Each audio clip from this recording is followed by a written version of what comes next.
your judicial view? We did.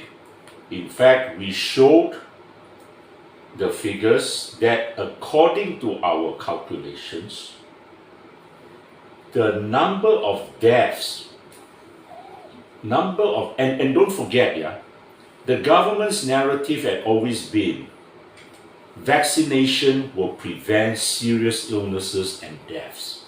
All right? Serious illnesses, I take it to mean people in ICU. All right?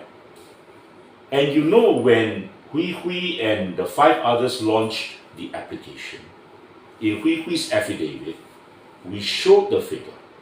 And we used MOH's own numbers, which they publish on their website every day. All right? That the ratio was staggering.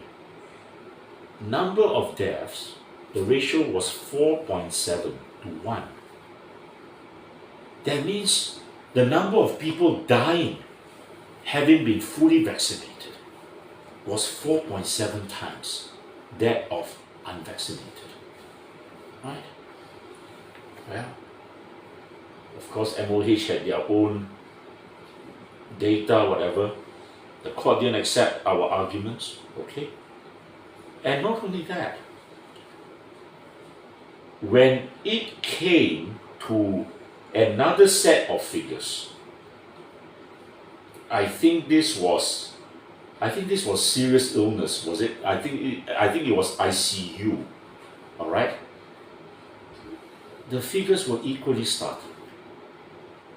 If I remember correctly, now my memory may not be correct, right? I beg your pardon for it. I think it was 28 to 4 or something like that. That was the ratio.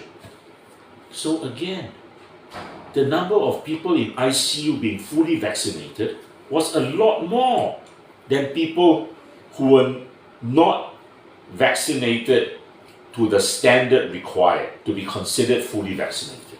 All right? So when I saw those figures, it was clear as daylight to me. How can you argue? How can you argue that the unvaxxed are actually a danger to society? Now, I used to be a lot more on the ball, as you would put it, as far as this vaccine story was concerned, as far as the data and all that was concerned. I'm not so on the ball on it at the moment, but I believe that so many other countries now have relaxed the requirements totally. I understand now for England, for Britain, you do not need to be vaccinated to go in. All right? So long as you can show that you are negative, COVID negative, they allow you in. They don't care whether you're vaccinated or not. Yeah? All right?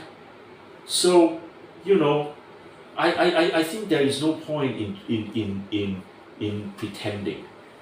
I mean, you have all these restrictions, and then when the wave comes, you know, you clamp down again. It was start and go. It killed off so many businesses. All right? Killed off so many businesses.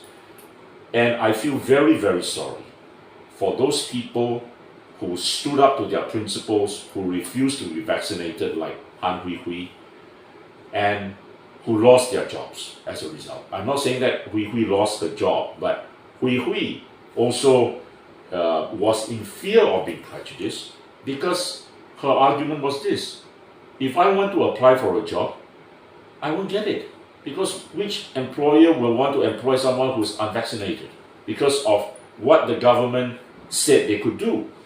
All right? And on that note, which employer will want to employ, as I understand it, and will be that you're the first and last person in the history of Singapore to have been charged and found guilty for conducting an illegal protest in the only place where you can legally protest in Singapore. You want to tell us about this strange story? So on 27 September 2014, I can remember the date very clearly now, because it's that date. Yeah, it's very, very meaningful to me. And then that was the day I realized that in Singapore you don't really have freedom of speech and freedom of assembly. Because the reason why I went to Hong Lim Park Speakers Corner was because I went to speak up on how the first speech was because of the defamations.